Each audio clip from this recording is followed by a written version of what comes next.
102 ambulances खरीदने के लिए गवर्नमेंट ऑफ इंडिया ने जम्मू कश्मीर को पैसा दिया और वो पैसा था 3.18 करोड़ रुपया दिया गया कि जम्मू कश्मीर के लिए एम्बुलेंसेस परचेज की जाएं।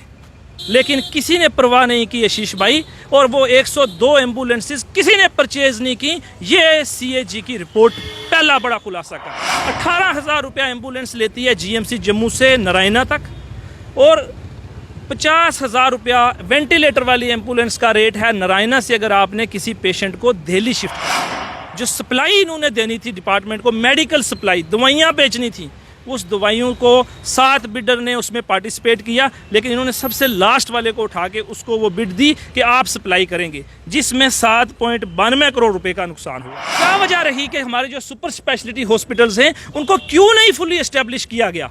और उसमें CAG ये कह रहा है कि ये जो गवर्नमेंट मेडिकल कॉलेजेस हैं, जो मेडिकल सप्लाईज कॉरपोरेशन है, ये इसको फुल्ली एस्टेब्लिश करने में भी फेल हो गया।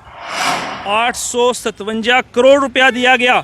यहाँ की फैसिलिटीज़ को जिस पर हम रोज़ बात करते हैं, हमारे पास बेड नहीं है, हमारे पास वेंटिलेटर नहीं है, हमारा ऑक्सीजन प्लांट काम नहीं कर रहा, हमारा फैन 15 फुट की दूरी पे लगा है, उसकी राड को चेंज नहीं किया। 3 फुट वाली राड या 2 फुट वाली होती तो उसकी हवा पेशेंट के बेड तक पहुँचे। छोटा सा काम है आशीष भाई, लेकिन किसी ने परवाह नहीं कि ये जो मशीनरी यहाँ इंस्टॉल करनी थी वो 336 तो हवा में। अब बताएगा कौन कि ये 336 कहाँ है? ये CAG कह रहा है, मैं नहीं कह रहा हूँ। CAG कह रहा है कि ये 336 जो मशीनरीज थी ये आपने कहाँ गायब की, और मेडिकल कॉरपोरेशन क्या करता रहा। और मैंने एक RTI भी फाइल किया कि हमें बताइए कि गवर्नमेंट मेडिकल कॉलेजेस के अंदर कितने वेंटिलेटर हैं। ऐसा तो मुझे पता है, लेकिन एट लीस्ट हमारे पास ब्लैक एंड वाइट में कुछ आ जाए। और रिप्लाई बड़ा खूबसूरत दिया इन्होंने, इन्होंने कहा जी हमारे पास पब्लिक इंफॉर्मेशन ऑफिसर अवेलेबल नहीं है। भाई वजह क्या है? क्या कहीं सेंट्रल गवर्नमेंट पैसा देने में नाकाम है, या उस पैसे का अब तो ये इस बात सामने आई कि ये पैसा यूटिलाइज ही नहीं हो पाया, और जो यूटिलाइज जिस तरीके से करना था वैसे हो ही नहीं पाया। ये तो सारा ये लोग खा गए। कि ये जो CAG की रिपोर्ट आई है इस पर CBI की इंक्वायरी होनी चाहिए। ये करोड़ों रुपए का गफला हुआ है, ये कोई छोटा गफला नहीं है। आप देखें, हमारे बड़े भाई रविंदर रैना जी ने अपना ट्रीटमेंट नारायणा में लिया। हमारे share the leader Jugal Kishore Sharma ji हमारे मेंबर पार्लियामेंट हैं, काश वो भी यहाँ के आइसोलेशन में अपना इलाज करवाते तो पता चलता। डायरेक्टर हेल्थ सर्विसेज आप देखें, उन्होंने अपना इलाज करवाने के लिए प्राइवेट और नारायणा हॉस्पिटल पहुंचे, और नारायणा के जो बिल्स हैं उसकी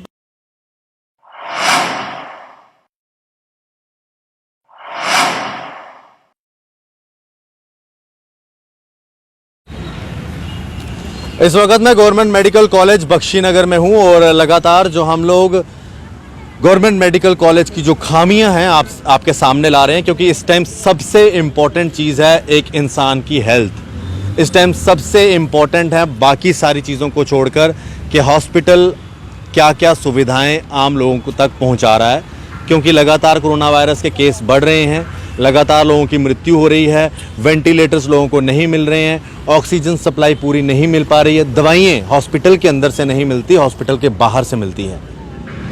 मेरे साथ एडवोकेट जुल्कर नैन जी हैं, उनसे हम बात करेंगे, क्योंकि वो भी आज एक बड़ा खुलासा करने जा रहे हैं गवर्नमेंट मेडिकल कॉलेज या फिर बाकी जो एसोसिएटेड हॉस्पिटल्स हैं GMC के।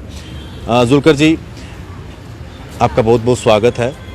हॉस्पिटल की जो दुर्दशा है, जो यहाँ की कंडीशन है, आप लगातार हमारी खबरें देख ही रहे होंगे, जो कंडीशन बनी हुई है। रात को मैं यहाँ हॉस्पिटल में पहुँचा तो मैंने देखा कि कोविड के टेस्ट मोबाइल की टॉर्च के साथ हो रहे थे, लोगों की ज़िंदगियों के साथ खेला जा रहा है। कौन है जिम्मेवार? और आप भी आज एक कैग की रिपोर्ट लेके आए हैं, उसके ऊपर बात करने जा रहे हैं। आशीष भाई, पहले तो मैं आपको मुबारकबाद दूंगा कि जिस तरह लगातार आपने इस कोविड की महामारी में जम्मू मेडिकल कॉलेजेस के और पेरीफेरी के जो बाकी 10 डिस्ट्रिक्ट्स हैं उसकी आवाज़ उठाई है कि हेल्थ के रिलेटेड कितने इश्यूज़ हैं। उसके लिए मैं आपके एफ़र्ट्स को सलाम करता हूं और आपको मुबारक देता हूं। जितने इश्यूज़ आपने गिनवाए उसको आज मैं और आप जो कहते थे वो सिर्फ हम और आप तक महदूद नहीं रहा, बल्कि CAG ने पार्लियामेंट में जो लास्ट वीक अपनी रिपोर्ट फाइल की है उसमें उसका खुलासा किया है और बताया है कि जम्मू कश्मीर के अंदर जो पैसा हेल्थ सेक्टर को इम्प्रूव करने के लिए दिया गया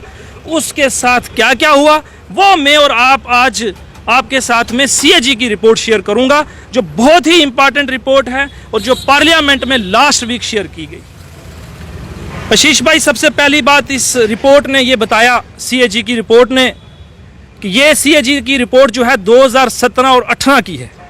इसमें ऑडिट ने ये बताया कि 102 एम्बुलेंसेस खरीदने के लिए गवर्नमेंट ऑफ इंडिया ने जम्मू कश्मीर को पैसा दिया और वो पैसा था 3.18 करोड़ रुपया दिया गया कि जम्मू कश्मीर के लिए एम्बुलेंसेस परचेज की जाएं। लेकिन किसी ने परवाह नहीं की आशीष भाई, और वो 100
रुपया डिले हो गया।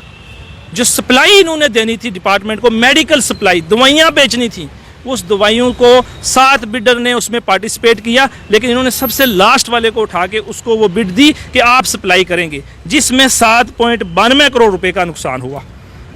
और उसके बाद जम्मू कश्मीर के अंदर प्रधानमंत्री स्वास्थ्य सुरक्षा योजना की जो योजना के तहत the purpose of upgradation of government medical colleges in the health and medical education department was not achieved as all the super speciality hospital had not been fully established. क्या वजह रही कि हमारे जो सुपर स्पेशलिटी हॉस्पिटल्स हैं उनको क्यों नहीं फुल्ली एस्टेब्लिश किया गया? और उसमें सीएजी ये कह रहा है कि ये जो गवर्नमेंट मेडिकल कॉलेजेस हैं, जो मेडिकल सप्लाईज कारपोरेशन है, ये इसको फुल्ली एस्टेब्लिश करने में भी फेल हो गया। उसके बाद some medical services facilities installed had not functioned and remained out of order, rendering in an expenditure of rupees 8.57 crore incurred thereon unfruitful and rupees 3.12 crore wasteful। 857 crore रुपया दिया गया। यहाँ की फैसिलिटीज़ को जिस पर हम रोज़ बात करते हैं, हमारे पास बेड नहीं है, हमारे पास वेंटिलेटर नहीं है, हमारा ऑक्सीजन प्लांट काम नहीं कर रहा, हमारा फैन 15 फुट की दूरी पे लगा है, उसकी राड को चेंज नहीं किया। 3 फुट वाली राड या 2 फुट वाली होती तो उसकी हवा पेशेंट के बेड तक पहुंचे। छोटा सा काम है आशीष भाई, लेकिन किसी ने परवाह नहीं किया। अब देखिए किसी वार्ड के अंदर भी फैन 15 फुट की दूरी पे है, उसकी हवा पेशेंट तक नहीं पहुंचती। इन तमाम फैसिलिटीज़ के लिए जो वेस्ट हुआ हमारा पैसा, वो था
रही, कहीं सफाई नहीं हो रही है। ये छोटे छोटे मुद्दों के लिए करोड़ों रुपए गवर्नमेंट से लाएंगे, लेकिन इसको गवर्नमेंट ग्रास रूट लेवल पर जिन हॉस्पिटल्स में प्रॉपरली इंप्लीमेंट करना था किसी ने नहीं देखा आशीष भाई। और दूसरी बात, खुद सीएजी की रिपोर्ट कहती है, जो हम कहते हैं कि जनाब प्राइमरी हेल्थ सेंटर में स्टाफ नहीं है, हम कहते हैं जनाब वहाँ पर ईसीजी मशीन काम नहीं कर रही, वहाँ अल्ट्रासाउंड मशीन नहीं कर रही। देखिए जम्मू मीन्स जम्मू के 10 दूसरे डिस्ट्रिक्ट्स, अगर जम्मू मेडिकल कॉलेज जो सबसे बड़ा हॉस्पिटल है उसकी ये हालत है, तो आप अंदाज़ा लगाएं कि जो पेरीफेरी के हमारे दूसरे 10 डिस्ट्रिक्ट हैं आशीष भाई, उनकी क्या हालत होगी। और आए दिन हम एक जोग्राफिकली कौन से टेरेन में रह रहे हैं जहाँ रोज़ एक्सीडेंट होते हैं, जहाँ 10-10 लोग एकदम एक्सीडेंट वाले यहाँ पेशेंट आ जाते हैं, कुछ को वेंटिलेटर की ज़रूरत है। और बड़ी खास बात यह है कि जब हम डॉक्टर्स को कहते हैं सर हमें हमारे पेशेंट को वेंटिलेटर के लिए लिख दिया है, वो बड़ी खूबसूरती से लिख के देते हैं वेंटिलेटर और नॉट अवेलेबल। फिर आप इर्द गिर्द के जो हमारे नर्सिंग होम है हम उनके चक्कर काटने लगते हैं कि जनाब कोई वेंटिलेटर है, पहले ही 15,000 रुपया पर डे या 18,000 रुपया होगा, फिर सिफारिश चाहिए, फिर वो मैनेज करना। लेकिन हमारा करोड़ रुपया सीएजी कह रहा है हमने दिया कि खरीदो, लेकिन इन्होंने नहीं खरीदा। और क्यों नहीं खरीदा, इस पे जांच होनी चाहिए। हमारे लेफ्टिनेंट गवर्नर साहब ने जीएमसी श्रीनगर का विजिट किया, मैं गुजारिश करूंगा आपके माध्यम से आशीष भाई वो सरप्राइज विजिट करे। आपने पिछले दिनों में स्टोरी की और आपने वो बेडशीट्स दिखाई जो वो इन पे डाल के, तो जब अटल डुल्लू जी आए 2 खूबसूरत वार्ड्स उनको दिखाई जाती है और उनको मालूम है। आप अभी चलिएगा, अभी कोई बेडशीट नहीं होगी वहाँ। मैं कहा कोई बेडशीट नहीं है। हम रात को भी आए एक पेशेंट के साथ, मैंने उनको एडमिट करवाया, कोई बेडशीट नहीं है।